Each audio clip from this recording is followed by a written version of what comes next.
Unless you were living under a rock and missed out on the news, Branden Carlson, the 3-and-D shot blocking big out of Utah, signed with the Oklahoma City Thunder it's a 1-year deal, as they need some front court depth after the injuries to Chet Holmgren and Isaiah Hartenstein in the offseason. So I want to hear your thoughts down below. What do you guys think of Branden Carlson joining the Oklahoma City Thunder? He spent the offseason with the Raptors and he was going to play for the 905, but now our man will play for the Oklahoma City Thunder. Also, I feel like my jersey swapping has gotten pretty decent. I did that in 5 minutes. Either way, so the Oklahoma City Thunder have signed Branden Carlson to a 1-year standard NBA contract, adding valuable front court depth.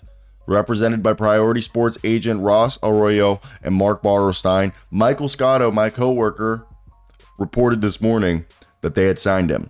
I want to hear your thoughts down below in the comment section. Hit like and subscribe for more content like this. Carlson joins a Thunder roster in need of height, defensive presence, and versatility. At 7 feet tall, the all-time leader in shot blocks at the University of Utah, Branden Carlson brings a specific skill that could serve the Thunder well this season, especially with the team facing multiple front court injuries.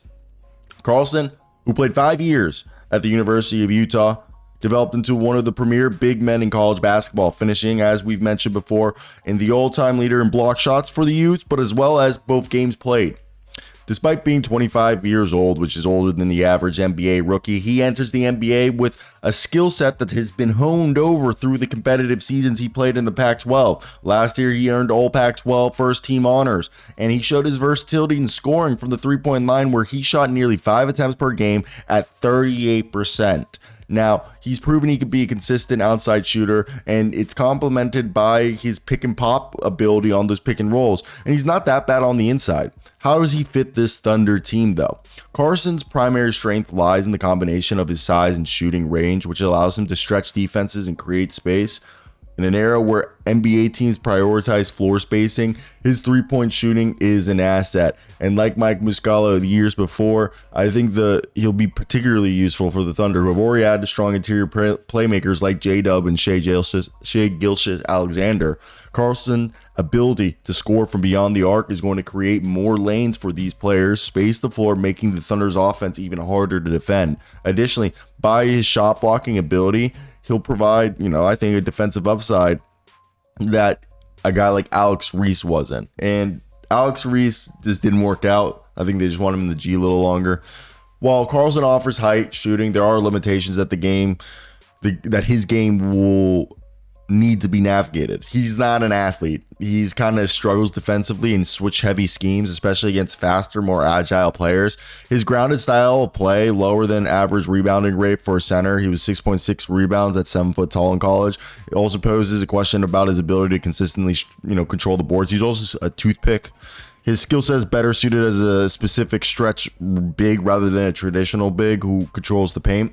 And he's shown, kind of a turnover problem in college. He had 219 turnovers to 170 assists.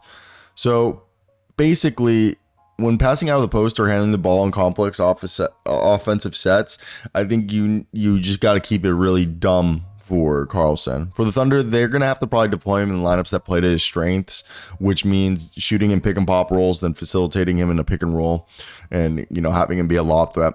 So I think the Thunder have done a really good job of, aligning players with their goals. And with the front court injuries creating the immediate need, Carlson's going to provide a situational asset that's going to provide 3-and-D, stretch the floor, shot blocking, and I think it'll help the spacing, complement the driving abilities of their guards and wings. And furthermore, his age and experience offer maturity level that could benefit the Thunder as he's on the same timeline. Now, what is his potential role? I think it's likely situational. He might not even end the year there. And I think his ability to contribute from beyond the arc is going to be something that head coach Mark Daigneault's rotations are going to like if he does even play, and potentially providing an option to unlock scoring when traditional post players face mismatches. In a game where the Thunder need spacing and outside shooting, I think Carlson could actually see some meaningful minutes as a stretch five. However, matchups require physical defense and rebounding may limit his impact. Ultimately, I don't think he's going to be like a difference maker, but I think this 1-year deal is a calculated move by the organization. Obviously, get some depth, get a guy who can fit a niche role, and I think his success will depend on how effectively the Thunder can integrate him into their system. And if utilized correctly, Carlson could have potentially an impact for the Thunder, aiming them to maintain this early season momentum they had and solidify themselves in the West. That's it.